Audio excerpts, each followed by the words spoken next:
अस्सलामु अलैकुम दोस्तों, मैं आपके अपने YouTube channel Ahmad Urdu classes से अब्दुल हसीब उम्मीद करता हूं कि आप बख़ैर होंगे। तो आइए साथियों, आज हम पढ़ेंगे इस्तिखराजी तरीक़ेकार और इस्तिक़राई तरीक़ेकार। सबसे पहले हम इस्तिखराजी तरीक़ा यानी निगमन विधि को पढ़ेंगे और हम हिंदी के माध्यम से समझेंगे कि इस्तिखराजी तरीक़ा क्या है।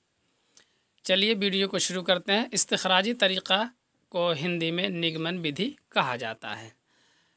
इस तरीक़े में क्या होता है, पहले उसूल व ज़वाबित से वाक़फ़ियत कराई जाती है, यानी तारीफ़ें और उसूल रटाए जाते हैं।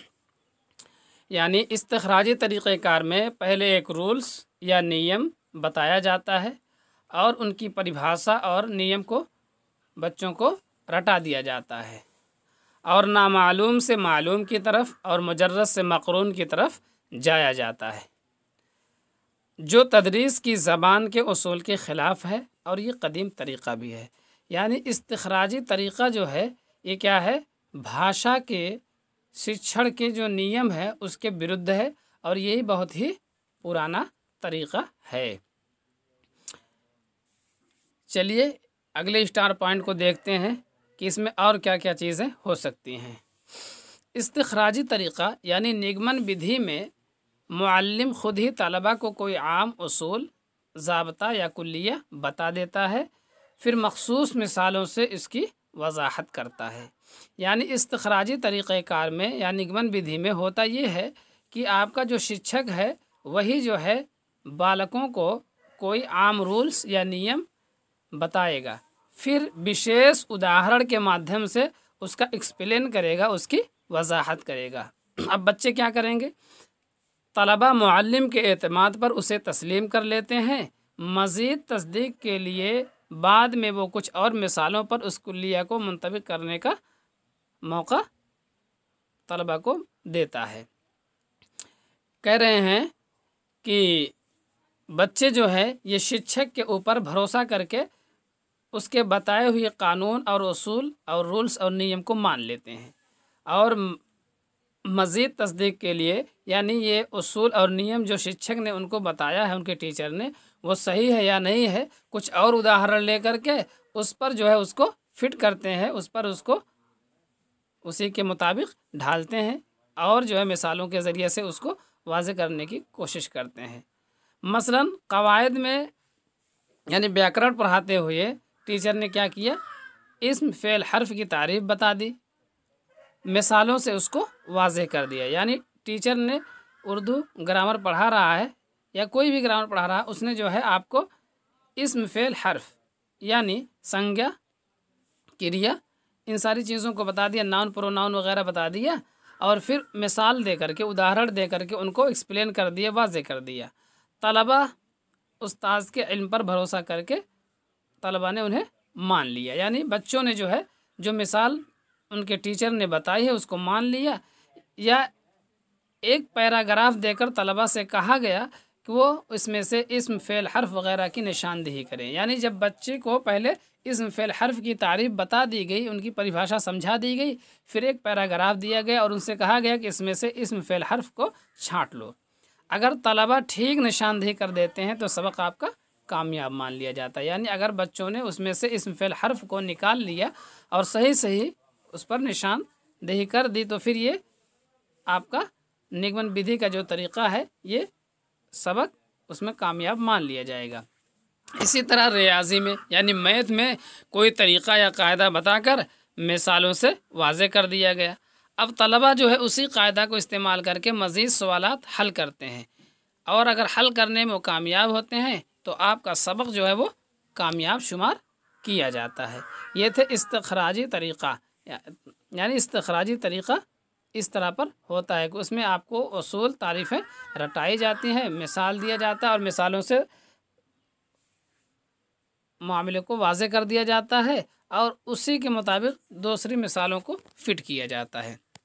आइए देखते हैं इस्तिखराजी तरीक़ा के मराहिल क्या हैं, यानी इनमें आपको किन किन मरहलों से गुज़रना पड़ता है।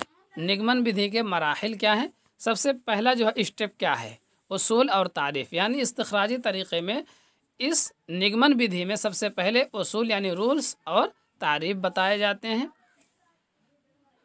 उसूल और तारीफ बताने के बाद क्या किया जाता है, इस मरहले में तलबा के सामने कोई उसूल या तारीफ पेश की जाती है। ये पहला स्टेप, पहला मरहला है।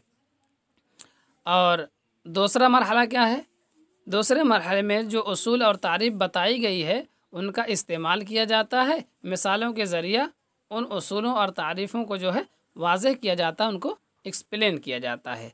तारीफ़ और उसूल को साबित करने के लिए कोई मिसाल पेश की जाती है। जो पहले मरहले में, पहले स्टेप में क्या किया गया था, उसूल और तारीफ़ बताई गई थी। दूसरे मरहले में उनका इस्तेमाल होगा, यानी तारीफ़ और उसूल को साबित करने के लिए कोई उदाहरण दिया जाएगा। और तीसरा मरहला यानी तीसरा स्टेप है इस्तिखराजी तरीक़ा का नतीजा।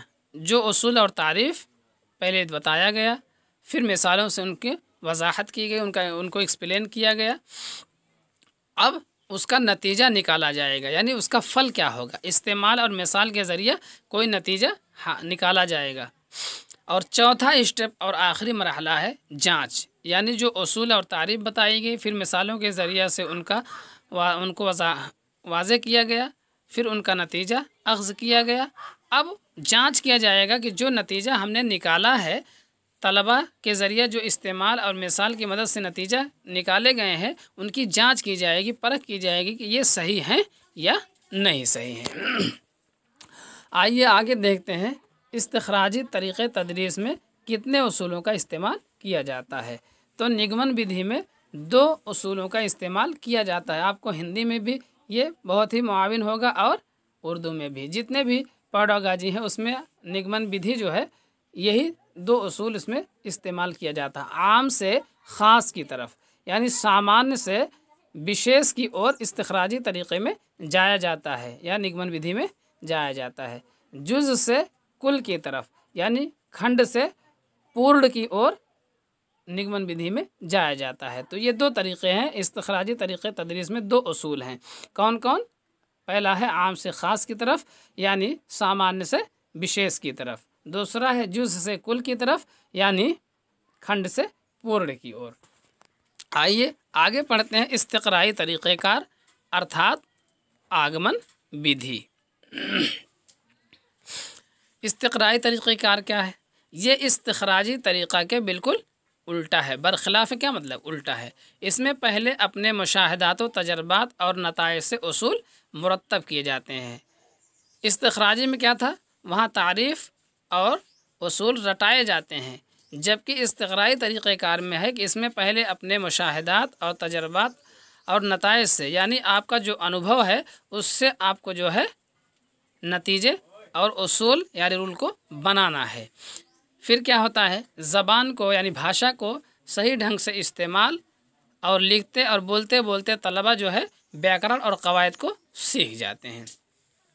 इस तरीक़े में मुअल्लिम एक ख़ास तरतीब से तलबा को मख़सूस वाक़यात और मिसालों के तजर्बे, मुशाहिदे और मुताले का मौका फ़राहम करता है। यानी इस्तिक़राई तरीक़ेकार या आगमन विधि में जो है शिक्षक क्या करता है, एक विशेष जो है तरतीब से, एक ख़ास तरतीब से, यानी एक विशेष जो है क्रमबद्ध तरीक़े से तलबा को यानी बच्चों को मख़सूस यानी ख़ास जो है वाक़यात और मिसालों यानी उदाहरण के तजर्बे के ज़रिए जो है बच्चों को सोचने का और उनको जो है मुताले का मौका देता है, उनको अवसर प्रदान करता है। फिर मुअल्लिम की रहनुमाई में यानी शिक्षक के मार्गदर्शन में तलबा उन मिसालों का तज्ज़िया और मुवाज़ना करके उनके दरमियान मुमासलत या फ़र्क तलाश करते हैं। यानी बच्चे जो होते हैं ये अपने शिक्षक की रहनुमाई में, उनके मार्गदर्शन में उन मिसालों यानी उदाहरण का क्या करते हैं, विश्लेषण करते हैं, उनका मुवाज़ना करते हैं। यानी दोनों जो मिसालें हैं वो मिसाल और जो उन्होंने मिसाल बनाई है उन दोनों के दरमियान देखते हैं कि दोनों मिसालें एक दूसरे के मुताबिक हो रही हैं या नहीं, उनके दरमियान जो समानता है या जो है विषमता है उनमें फ़र्क तलाश करते हैं। और इस तरह किसी हकीकत तक पहुँचने या कोई आम उसूल या कुल्लिया या कायदा अख़ज़ करते हैं। यानी इस तरह करके मिसालों के दरमियान उदाहरणों के बीच में जो है वो विश्लेषण करके जो है कोई कायदा या उसूल या रूल्स या नियम बनाते हैं। में उदाहरण के तौर पर आप देखिए, मसलन तलबा जो है 2 को 6 बार जोड़ते हैं। 2 धन 2 धन 2 धन 2 धन करेंगे तो हो जाएगा 12, और 2 का 6 तक पहाड़ा पढ़ते हैं, यानी 2 गुणे 6, तो ये भी 12 हो जाए। इसको 12 पढ़ेंगे तो दोनों सूरतों में जवाब 12 आता है। यानी 2 को 6 बार जोड़ें या 2 का 6 में ज़रब कर दें, 2 को 6 में क्या कर दें, गुणा कर दें, तो 12 ही आएगा।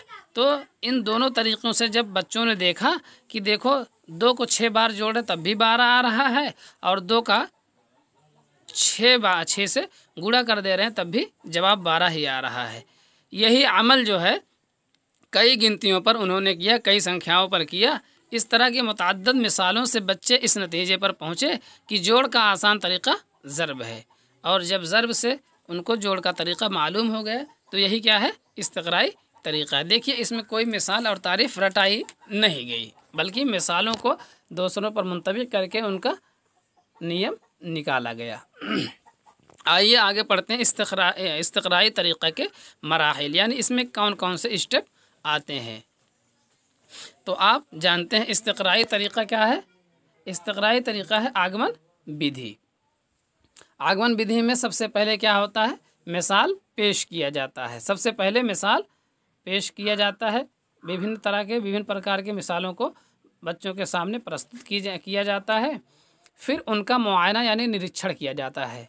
जब आपने उदाहरण दे दिया तो उदाहरण का फिर आप निरीक्षण करेंगे। मिसाल के बाद जो है तलबा हक़ाइक़ की तहक़ीक़ व जुस्तजू करते हैं, यानी मिसाल जब उनके सामने प्रस्तुत कर दी गई तो बच्चे जो है वो क्या करते हैं, वास्तविकता की तलाश करते हैं। तलबा के ज़रिए मिसालों का मुकाबला और मुवाज़ना किया जाता है, फिर तहक़ीक़ के बाद वो किसी नतीजे पर पहुंच जाते हैं।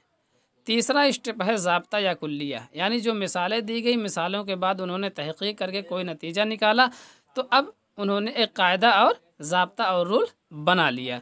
तलबा मिसालों के ज़रिए मुवाज़ना और मुमासलत की बुनियाद पर किसी उसूल, ज़ाब्ता या कुल्लिया को अख्ज़ करते हैं। यानी मिसाल दिया गया, फिर उसका उन्होंने निरीक्षण किया और मिसालों का मुकाबला मुवाज़ना किया, तो उनके बात समझ में आ गई कि अगर इस तरह करेंगे तो ऐसा होगा। जैसे 2 को 6 बार जोड़ा तो 12 हुआ, और 2 का पहाड़ा 6 में पढ़ा तो 12 हुआ। तो उन्होंने कायदा बना लिया कि अगर हम 3 को 5 बार जोड़ेंगे तो 15 होगा, और 3 को 5 में गुणा कर देंगे तो भी 15 होगा। तो इस तरह उन्होंने ज़ाब्ता या कुल्लिया बना लिया।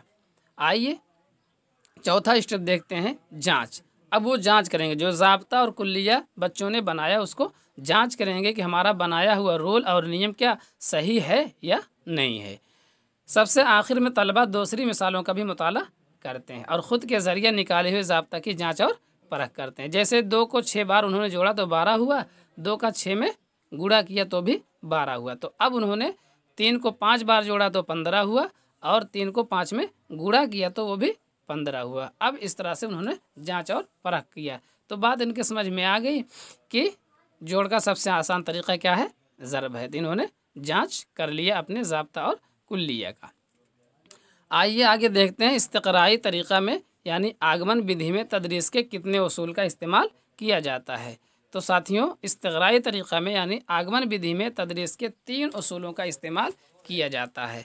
पहला है ख़ास से आम की तरफ, यानी विशेष से सामान्य की तरफ इसमें जाया जाता है, और मालूम से नामालूम की तरफ दूसरा है, यानी ज्ञान से अज्ञान की ओर जाया जाता है।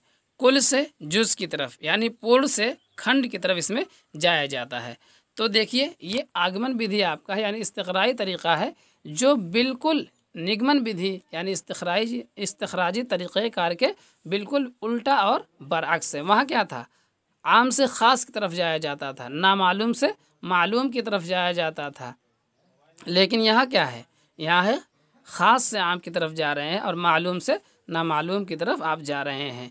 पहले मालूम चीज़ों को आप देखेंगे, फिर उसके ज़रिए से जो चीज़ें हमको मालूम नहीं हैं उनको मालूम करेंगे। कुल से जुज़ की तरफ, यहाँ आप पहले पूरे को जानेंगे फिर उसके हिस्सों को जानेंगे, यानी आप पूर्ण से उसके खंड की तरफ जाएंगे। तो दोस्तों ये था निगमन और आगमन विधि यानी इस्तिख़राजी और इस्तिक़राई तरीक़ेकार जो हिंदी, उर्दू और तमाम तरह की पैडागॉजी में बहुत ही महत्वपूर्ण होंगे। आप इसको देख लीजिए और वीडियो को लाइक और शेयर ज़रूर कीजिएगा और हमारे YouTube channel Ahmad Urdu classes को सब्सक्राइब ज़रूर कर लीजिए। और आपको PDF फाइल डिस्क्रिप्शन बॉक्स में मिल जाएगी, वहाँ लिंक है, आप वहाँ से डाउनलोड कर लीजिए। मिलते हैं अगली वीडियो में, तब तक के लिए खुदा हाफिज़, अस्सलामु अलैकुम।